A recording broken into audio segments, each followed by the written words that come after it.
மனசுல கவலை இல்லாம சந்தோஷமா இருக்கீங்களா? போதுமான காசு பணம் இல்ல, உடல் சுகம் இல்ல, கூட இருக்கிறவங்க மனசு நோக நடந்துக்கிறாங்க அப்படிங்கிறவங்க உண்டு. எப்பவும் சந்தோஷமா இருக்க இது இடம் இல்லையே, அதுக்கு ஒரு இடம் இருக்கு. அங்க உங்களை சந்தோஷப்படுத்தவே எல்லாம் நடக்கும். நீங்க ஆசைப்படுறது எல்லாமே கிடைக்கும். அழகான மாளிகைகள், சுவையான உணவுகள், கண்களுக்கு குளிர்ச்சியான இடங்கள், உடலும் மனமும் நோகாது. வானம் பூமியை படைச்ச அல்லாவுடைய ஏற்பாடு எப்படி இருக்க போகுது?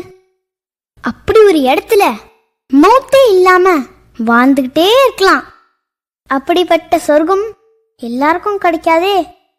அதுக்குன்னு தகுதிகள் இருக்கே, அது உங்ககிட்ட இருக்கா? அல்லாவுக்கு அஞ்சு வாழுங்க, இருப்பதில் போதுமாக்கி கொள்ளுங்க, எல்லார்கிட்டையும் அன்பா நடுங்க, உங்களுக்கு நடக்கிற எல்லா கஷ்டங்களையும் சகித்து கொள்ளுங்க, எல்லா நல்ல காரியத்திலும் சுறுசுறுப்பா செயல்படுங்க. இது எல்லாம் செய்யற வாய்ப்பு மறுபடியும் கிடைக்காது. அதனால சந்தோஷமா இருங்க. அந்த சொர்க்கத்தின் இன்பங்களை நினைச்சு நினைச்சு ஆசைப்படுங்க.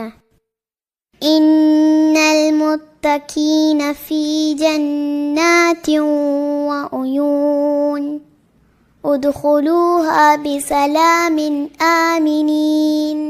நிச்சயமாக அல்லாஹுவை பயப்படுறவங்க சொர்க்கத்திலும் நீரூற்றிலும் இருப்பார்கள். அமைதியோடு பயமில்லாமல் நீங்கள் நுழையுங்கள் என்று சொல்லப்படும். யா அல்லாஹ், நீ பொருந்திக் கொள்ளும் வாழ்க்கையை எங்களுக்கு வாழ கற்றுக் கொடு. உன் சொர்க்கத்தை எங்களுக்கு கொடு. ஜன்னத்துல் ஃபிர்தௌஸை கொடு.